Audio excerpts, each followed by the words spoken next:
Well, many thanks for joining us. You're watching QTV, and we're broadcasting live from our studios along Kairaba Avenue. And this is the news with me, Ansumane Soinyase. Now, coming up this evening, the operation theaters of the Edward Francis Small Teaching Hospital have been renovated and equipped with facilities for proper, safe, and successful surgical operations. The Ministry of Health has commenced a 4-day awareness campaign in the West Coast region on the relationship between COVID-19 and tobacco. Our roads are fraught with all kinds of danger. The Transport Union has been looking at these issues and has come up with various initiatives to tackle the problems. 12 hospitals across the country will benefit from a donation of medical equipment by a Gambian philanthropist. And the Network Against Gender-Based Violence used their annual general meeting to call on people to report cases of gender-based violence in the Gambia. The AGM also highlighted their activities, progress, and challenges. And in sports news, in football, the AFCON qualifiers have almost concluded except for one match in Group L between Sierra Leone and Benin. Well, for more on these and other stories coming up, do stay tuned.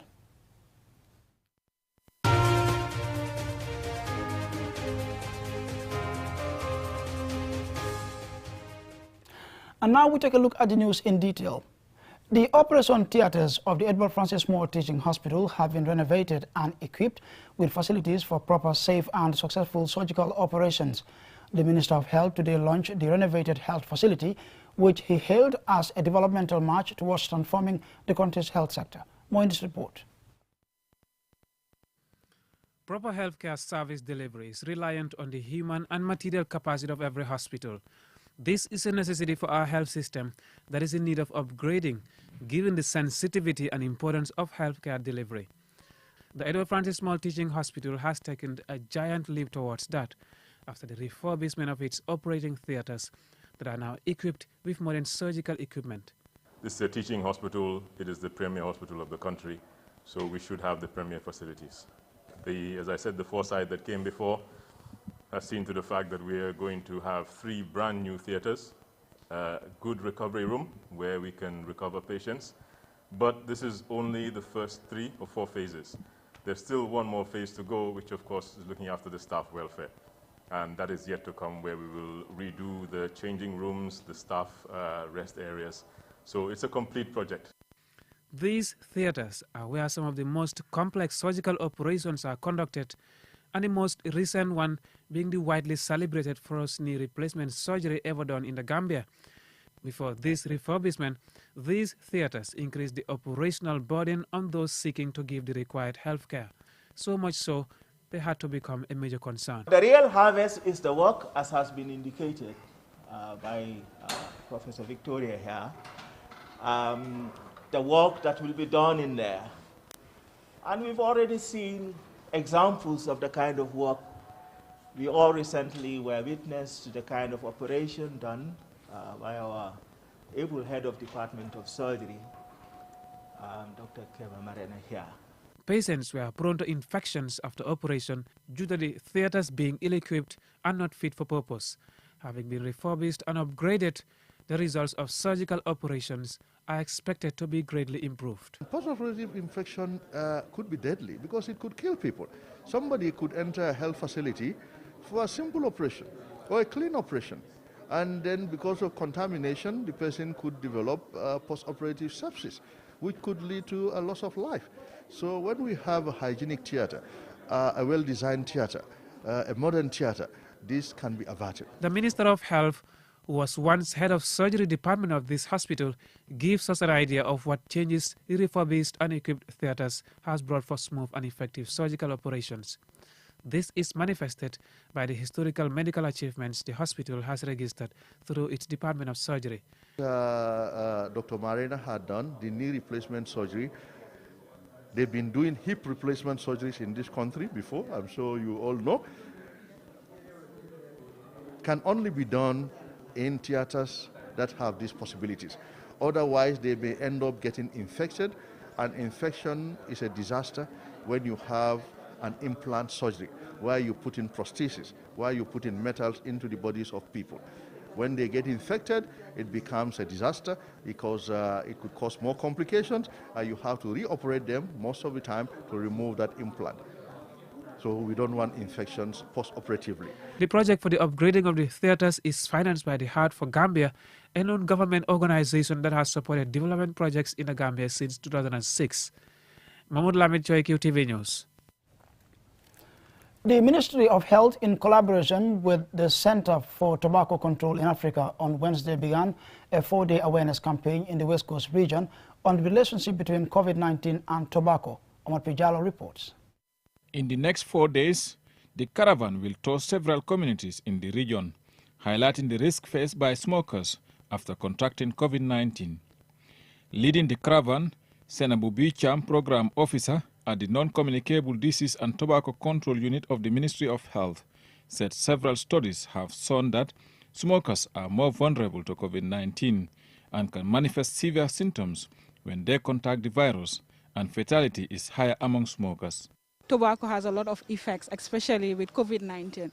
The people that smoke are more vulnerable to COVID-19. So we were displaying the posters and giving to people. So that actually built their curiosity to ask questions. So we interacted with them to tell them the effects tobacco use have on their health, especially with COVID-19. So interesting conversation emerged and questions were asked, and those questions were addressed. So we told them that tobacco use does not only affect COVID-19 or made the side effects worse, but when you look at the NCD, non-communicable diseases, it's on a rise. And if you look at tobacco, most of the non-communicable diseases like diabetes, hypertension, asthma, and the cancers, tobacco use is a great risk factor. So we took that opportunity also to talk to them about the non-communicable diseases. The Regional Director of Health Services in West Coast Region 2, Ngaling Abubakar Sambu, commended the health authorities for the initiative and encouraged the team to expand the sensitization to all the communities in his region. Sambu used the occasion to call on smokers not to compromise their health.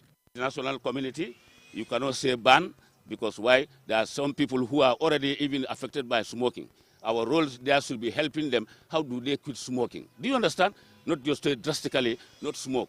This is why a heavy levy has been put on the importation of tobacco, and of course the smokers are paying the brunt of the problem. Senabu Bicham also added that COVID-19 being a respiratory disease that attacks the lungs, smokers are at higher risk, adding that tobacco use worsens illnesses like heart and lung diseases, asthma and diabetes. Quitting smoking is a process. So this caravan also happened last year. So most of the time, if we go to places that we have gone to, at least we have seen people that now tell us about the danger signs of tobacco use, like what we told them, and that they are trying to quit, and some have already, they're on the way.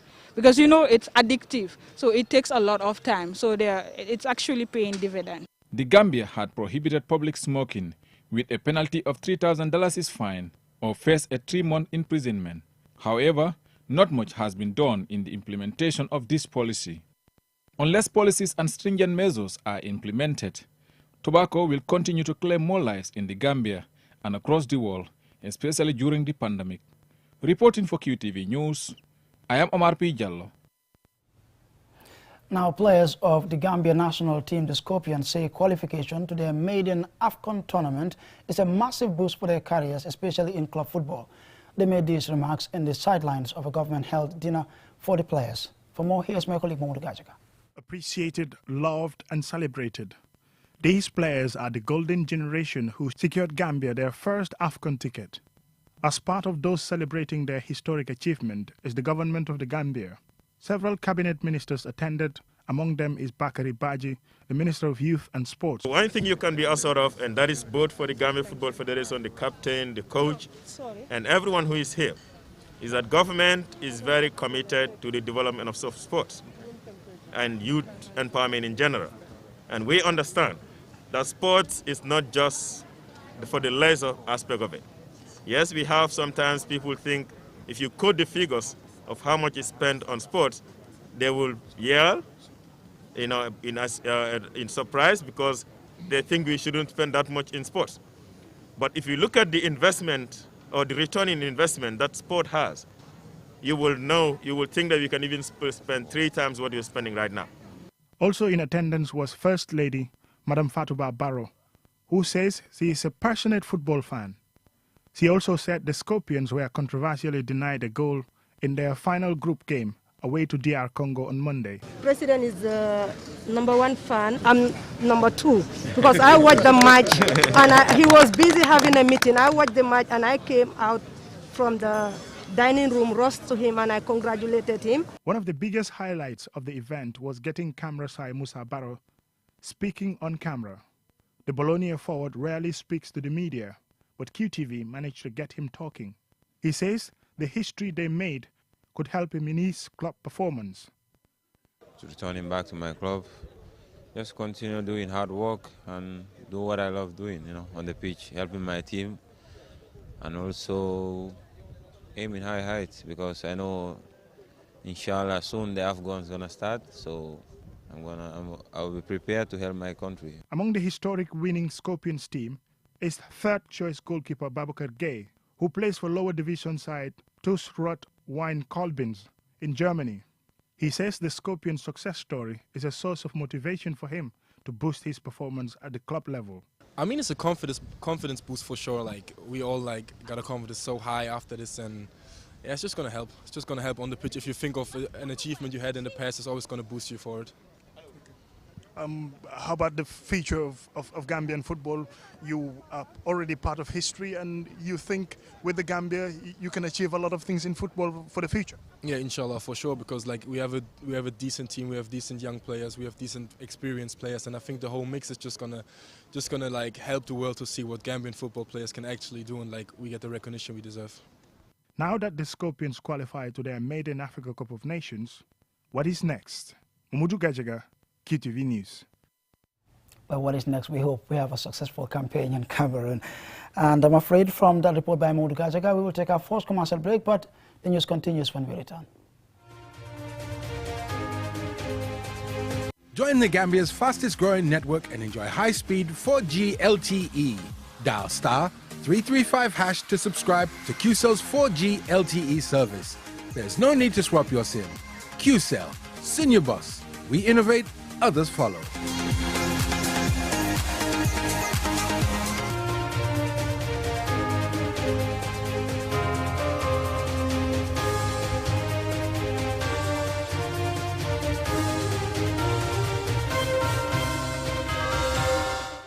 Well, thanks for staying with us. You're watching QTV News, and we're broadcasting live from our studios along Caraba Avenue.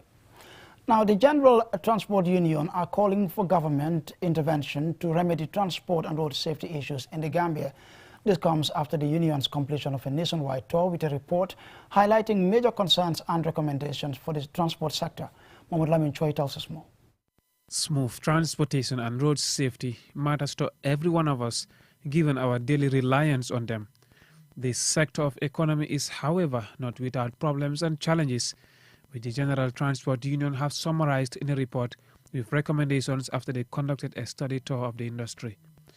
The report outlines transportation hassles, one of which is the number of police checkpoints on roads across the country. The meeting, the police came out, told us they have official checkpoints in the route, but they understand how many checkpoints. So we engaged them, DG for just, official checkpoint.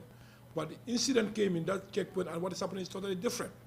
Because according to police, the official checkpoint are done more than even 20, across the country. But right now, we have only the Trans-Gambia Highway, we have more than 50. But according to the police, at the same time, they will have snap DC checkpoint for the, for the security purpose. But this checkpoint are all operational for 24 hours.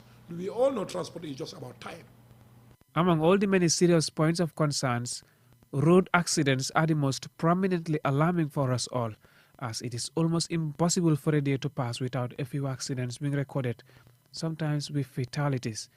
Given such frequency, the report could not fail to point out such a concern about our traffic. Now, according to statistics, every year we've got 115 fatal accidents.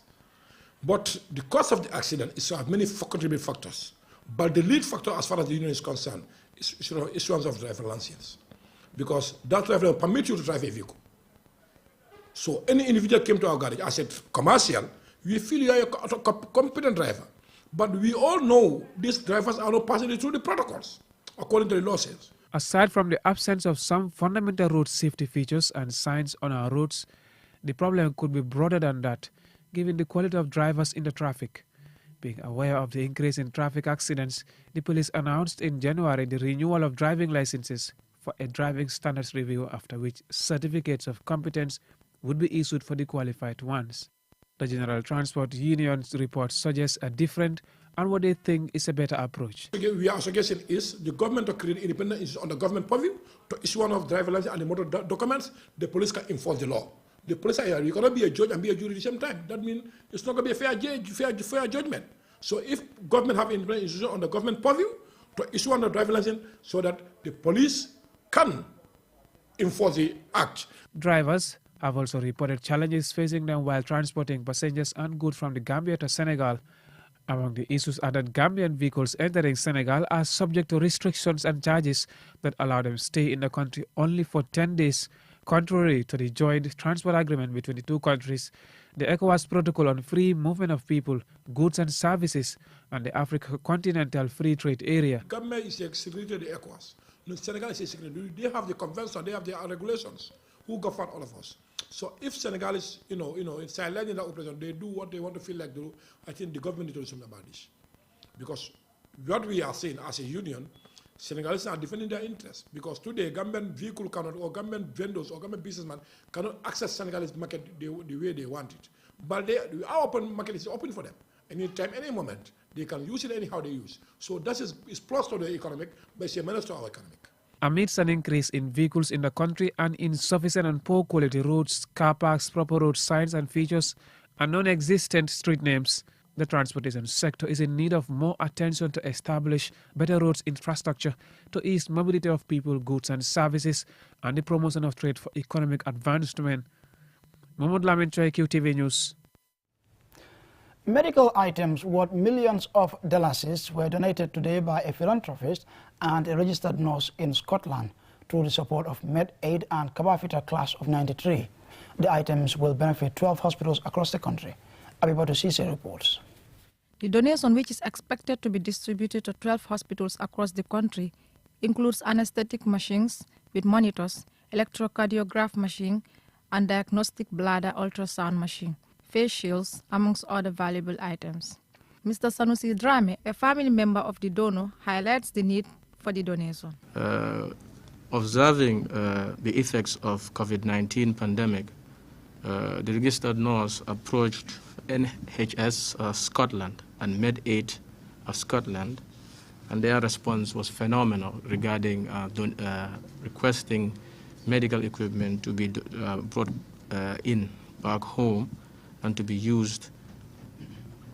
In September of last year, the Health Trust donated life-saving equipment such as defibrillators and suction units for emergency crisis. Receiving the items, the Chief Executive Officer of Cardiff General Hospital, Mr. Keba Mane, expressed delight and went on to say that these items will help improve the health sector. I think these are very valuable equipment that our healthcare system needs. As for us Carnifing, I think my anesthetist is here. We badly need one, and thank God they are giving us one. A training session was also conducted by Dr. Suleiman Jobati from the US on how to use the items. For me, my favorite equipment is this one, and some of the anesthetists in this group. This is an anesthesia gas machine. I believe it's an Estiva, I believe. There are different brands of machines, but all of them operate with same general principles. On behalf of the medical personnel, Dr. Juliet Nyame says they are grateful to the donors and explained how these items will benefit them. In theater, it's very useful, and some of the hospitals don't really have standard machines like this. So if you can have some of these machines in the Gambia, they're also going to help us in our theaters and management and monitoring of our patients. These items were procured by Maimuna Drame through NHS Scotland and MedAid, Project Gambia, a non-profit organization based in the UK, Kabafita, class of 93, and Ibrahim Drame, who raised funds from the diaspora, contributed towards the shipping cost of the items. For QTV News, I am Abibatu Sise. And from that report by Abibatu Sise, we will take our second commercial break, but we will be back in just a moment.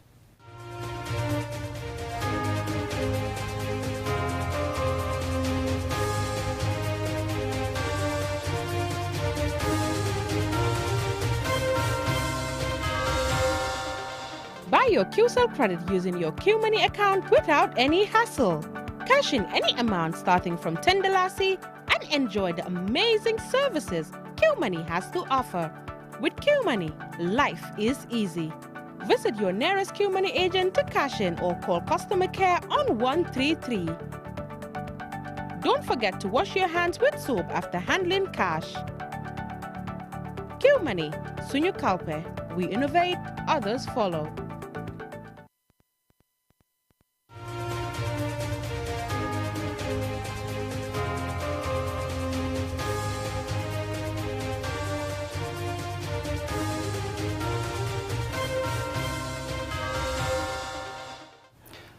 And thanks for staying with us. The Network Against Gender-Based Violence used their annual general meeting to call on people to report cases of gender-based violence in the Gambia. The AGM also highlighted their activities, progress and challenges. Ajibintu Drame reports. A report on the 2019-2020 activities was presented as part of seeking a way forward to implement their activities. The network thanked their partners, Action Aid the Gambia, the Ministries of Health and Gender, Children and Social Welfare for their immense support throughout the years. So,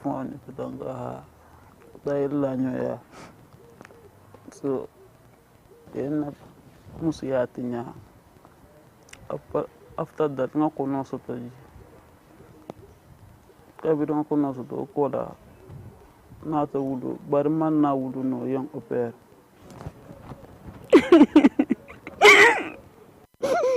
Cases of gender-based violence are said to be on the rise, particularly due to the restrictions caused by the COVID-19 pandemic. Tabunjai Sar, Women's Rights Manager at Action Aid the Gambia, says the rate of GBV in the Gambia has increased, saying that 79% of FGM-related issues have prevailed over the years, while 56% are linked to child marriage, a number expected to increase during the pandemic.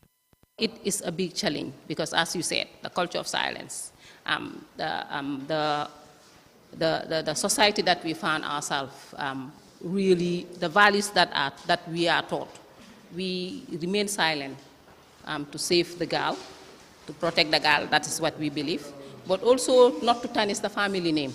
And these are issues that really constrain women from reporting. But it is important, as I always say, to report, simply because if you report, you're not saving only that survivor, but you're saving many in the community. Antoinette Kaur, the chairwoman of the Network Against Gender-Based Violence, says the network has created an impact as more cases of GBV are being reported. She commended other organizations for also playing a role in the fight against GBV. However, she adds that women need to break the culture of silence. Sometimes the problem, from the feedback I'm getting from the secretariat, is that sometimes witnesses don't come out. So that is one of the biggest challenges they have, yes. But as a network, our hope as the Gambian people is that one day we will be free from all forms of gender-based violence. Amanda B. Cole, a social worker at Carnifin General Hospital, says the issue of the Maslaha syndrome should stop in order to ensure gender-based violence and the injustice against women are eradicated.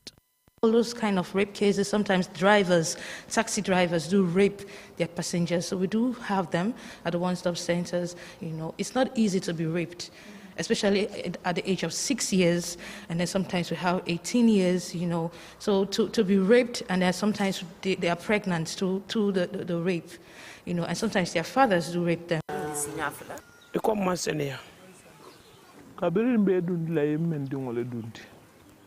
Kabring yendundi lunga minna e batanti bakel e kolya fodinga kabri en fintindi wulo kono nata muruna soko mbije after ning akanga nyamulu ngaje fenku.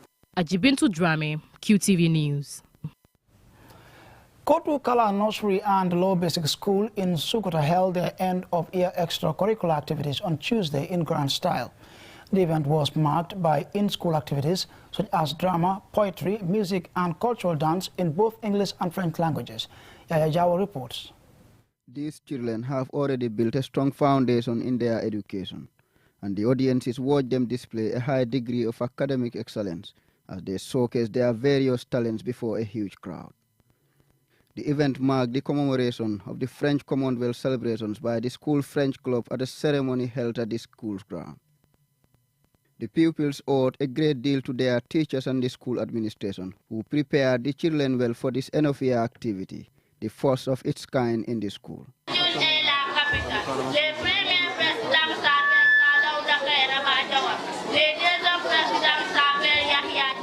Adama Kante, a French teacher at the school who also doubled as the coordinator of the event, explains the significance of the activity. French Commonwealth Day is celebrated in 77 countries in the world. It is an international organization created in 1988. It has missions and visions. One of the missions of this association is to promote French language in the country, and also to promote education, to promote peace, to promote human rights and democracy. These are all missions of this French Commonwealth Day.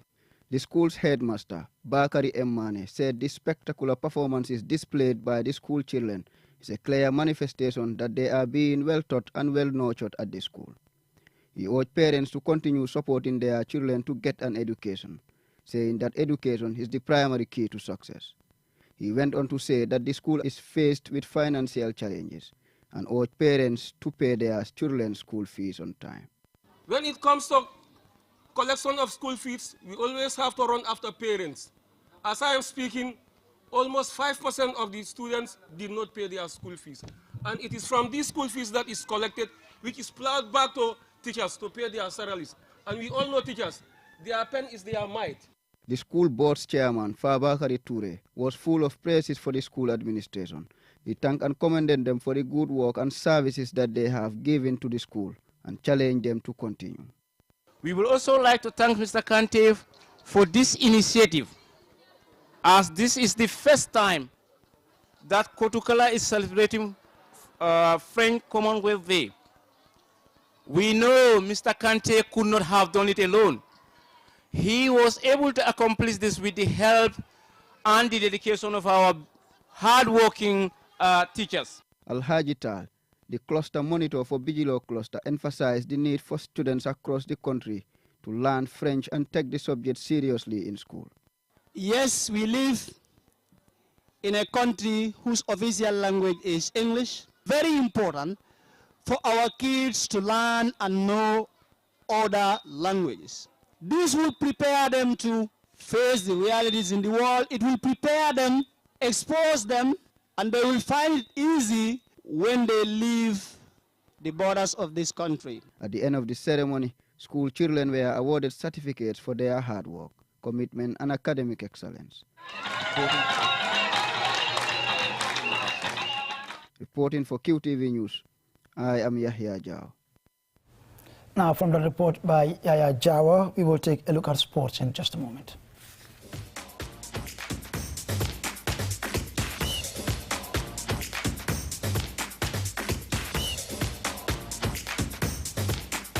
Now, in sports news, the qualifying campaign for AFCON 2021 concluded on Tuesday in dramatic style, none more so than the match, which was not concluded. The Sierra Leone versus Benin tie has now been rescheduled for June. The last day drama started in the Cameroon versus Ethiopia game. The late replacement Ghanaian referee collapsed on the pitch in the 80th minute and had to be taken to hospital. At the time, group leaders Ivory Coast were leading Ethiopia 3-1. The fourth official was Ivorian and so could not officiate in a game involving his home nation. The match was abandoned and both teams qualified for the tournament. Arguably, the most dramatic and unusual events were unfolding in Freetown. On arrival, as the rules dictate, the Benin squad were tested for COVID-19 and 5 players, including captain Steve Mounier, returned positive tests.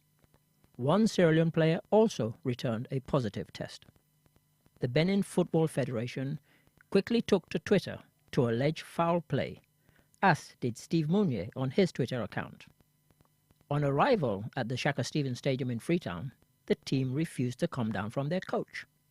The match, originally scheduled for 4 p.m., was moved to 7 p.m., then to 9 p.m., and eventually was abandoned.